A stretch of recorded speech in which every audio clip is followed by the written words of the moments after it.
It is Kali Yuga, people. We are heading for a great war, a great suffering in this world. And you can see the roots of it are in colonialism and neocolonialism. And I think I have the clip to prove it right here. This is Macron, the Prime Minister of France, just being a little dipshit while he's visiting Africa. Let's take a look at it. I found this very offensive, that these idiots think they're goddamn comedians and they're just like joking around and they're having a silly time. You speak to me as if France was still a colonial power, but I do not want to take care of electricity problems in the universities of Burkina Faso. See what he does? I don't want to pay for your electricity. As if France was still a colonial power, but I do not want to take care of electricity problems in the universities of Burkina Faso. And then he gets the cheer somehow. This is what's really offensive. Then he gets the cheer somehow. And now look at him. He's like going full comedian now. Look at that's where he's going too much. It's going to his head. This happens to comedians, by the way. If the crowd's getting too high, you start getting the energy. It's a high vibration. The vibration's coming in you and you can see it. He's just like, you like that? You like that? I got more where that came from. That's his job. That's the job of the president. Oh, he thinks he's so funny. He thinks he's doing like a little comedy routine. And I don't know why the people there are laughing with him. It's so insulting. How could he do this? This is like the Prime Minister of India the Prime Minister of England, UK, went back to India and said, you think I want to keep running this place? It's gone 50 years. You guys can't do shit without us. I'm not coming back here. You can fix it. This place sucks. 50 years since we left. You can't clean it up. Clean it up a little bit. See all those guys taking shit on the road? Give them a broom and get them. Jesus. You think I want to colonize this shit? I don't want it. That's it. If the Prime Minister of England went to India and said that, that's what it is. But England Prime Minister would never say that. They go to India and they're like, so sorry, what we did is wrong. You are thriving and you are prosperous and we support you. Whatever. That's what I feel like they do. Are they going to give the jewels back? They keep that in the that they stole from Indian kings or whatever.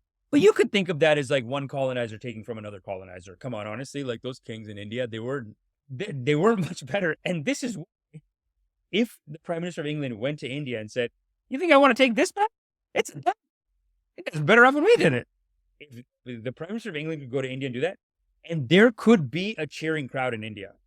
Honestly, there's people, conservatives I know, and I've told you guys, my cousin, I was saying something about colonialism to my cousin, came from India. And he goes, and I was complaining about it. I was like, the colonizer take everything, brother. Something like that. I said something like that. And he goes, but Amish bhai, without a British colonizer, the Indian have no management. They need it. I swear to God, dude, this guy says this to me. Have I told you guys this before? He says this to me. And then I'm like, dude, he's in Canada. He runs like 6 water treatment plants. You're the manager. He goes, without the British, we don't have a management. And I'm like, dude, you're managing. Great. And not only that, he's a manager of 5 water treatment plants. They're asking him to do more. And the guy only hires brown people.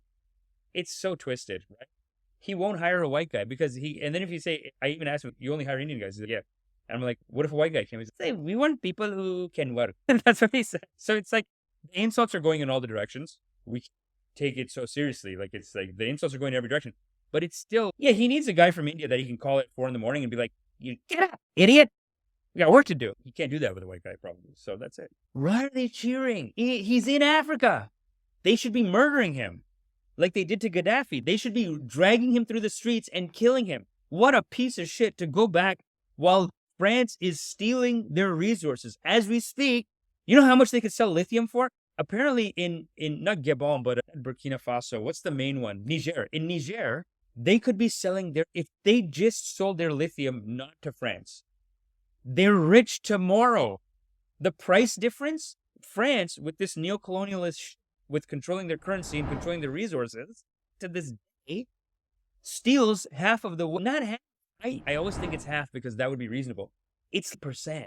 They're keeping their electricity on in France with free African resources and energy, the lithium or whatever. I think it's the lithium that they use for their nuclear power plants. Niger has to sell it to them for so the price difference. I can't find it anymore, but I saw the price difference. It was like in like francs. It was like they were selling it for 2 cents, and it can actually be sold for $2,500. I swear to God, the number difference was that big. They were selling it to France for 25 cents per unit, like per kilogram, and the international rate they could be getting, it was like it was insane. It was like 25. It was 2,500, like somewhere on that multiple level of they could be getting like 25,000, and they're selling it to them for $20, and that's France's partnership. They're like, no, we made a deal. We made a deal that we're gonna keep these. Like they basically said, we'll keep troops there, and we'll make sure that your government doesn't get taken over by whatever. But in exchange for that, they basically hold like puppet governments there.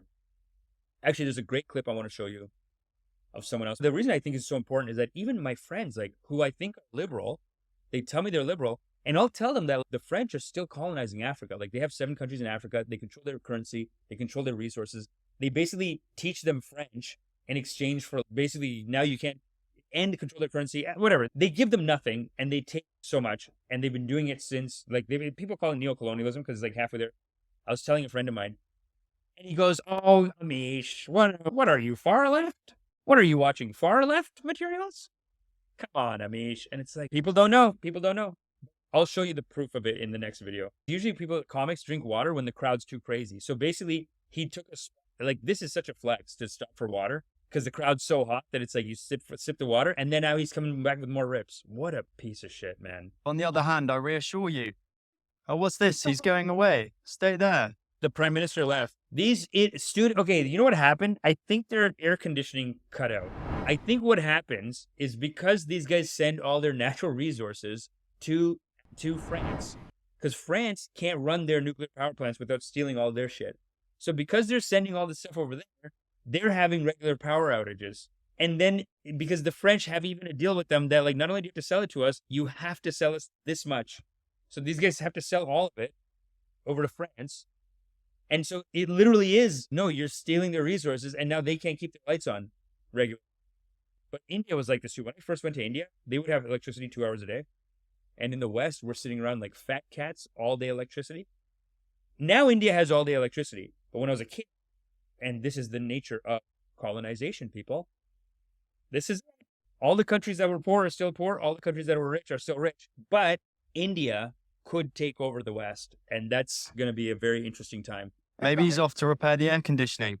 My God, dude. People love air conditioning so much that if you do an air conditioning joke, I got to write some air conditioning jokes, honestly, because people who love air conditioning are just like, kill me without the air conditioning. And he really preyed on that in a vulnerable moment where these students who don't probably know much about politics, and he's coming in talking shit, and they're like, "Hey, yeah, our electricity got cut out. Yeah, fuck this guy."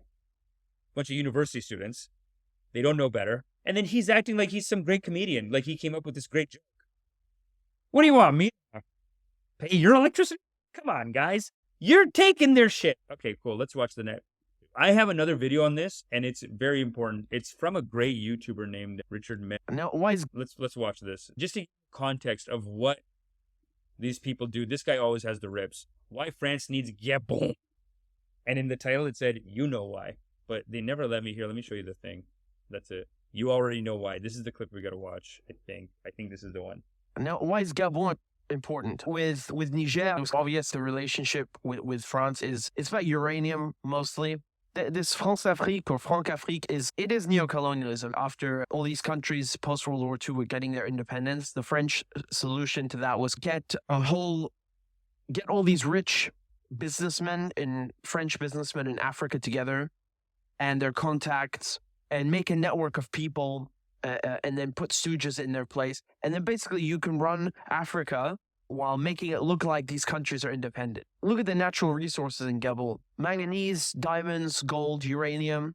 It's the largest leading producer of metal in Africa, and ranks 6th globally in annual manganese production. The northeastern region of Gabon, it has huge iron ore deposits. When it comes to oil and gas, it has the 6th largest proven deposits of oil on the continent. As time goes on, and they're able to... So literally stealing resources, and then he goes and he's, "What, do I keep your electricity?" Find more of these deposits, it will fluctuate. But nevertheless, Gabon is top 10 in Africa, right? That doesn't change this fact. So it has an estimated 3.6 billion barrels of oil reserves.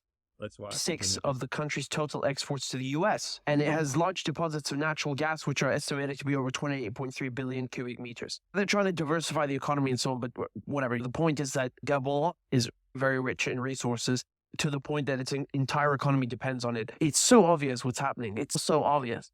Like, this is actual decolonization. It's happening now. It's not this like crap that they write in history books. Oh, it started in 1945, and nothing happened in 1945. There's no decolonization. That's rubbish. Complete rubbish.